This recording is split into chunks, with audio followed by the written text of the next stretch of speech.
বছর না করে দিই আমরা কি খাই বাস আমরা স্পট আইয়া মাল দেওয়া আরম্ভ করি 9টার থেকে চাউল দেওয়া আরম্ভ। কত করে লইয়া 5 কেজি? আপনার 5 কেজি 150 টাকা।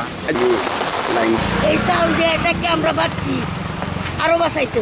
মেহনতি মানুষ যে জ্বর তুফানের মাঝে আপনারা ছুয়া মানুষের দরিদ্র মানুষের খাইজ করা এই ব্যাপারে আপনারা কাছে আরো দুইটা কথা জানার চেষ্টা করো। আমি মূলত ট্যাগ অফিসার। এখানে মানে সরকার নির্ধারিত, গণপ্রজাতন্ত্রী বাংলাদেশ সরকার নির্ধারিত আমাদের 41টি ডিলার পয়েন্ট আছে। 41টি ডিলার পয়েন্টে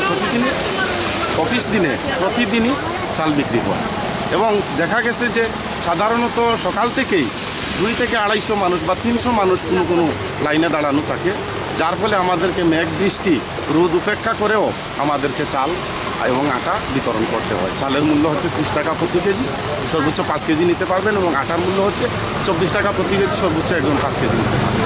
আজকে যে 2 দিন ধরে বিজিয়া কীরকম লাগে?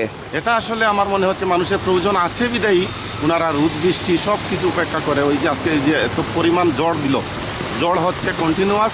এই জ্বরের মধ্যেও কিন্তু আমি এসে প্রায় 200 থেকে 220 জন মানুষ আমি পাইছি। পাইছই? হ্যাঁ।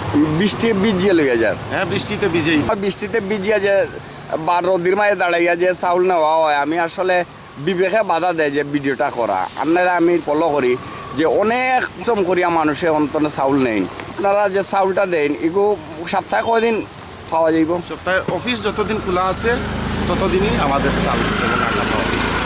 ধন্যবাদ। অবস্থা আটা নয়, আমরা তো 1 টন চাউল আনি আর 1 টন আটা আনি। 1 টন চাউল 1 টন আটা। এই চাউল দিয়ে এটাকে আমরা বাচ্ছি আরো বাঁচাইতো। 2 বছর না করে দিই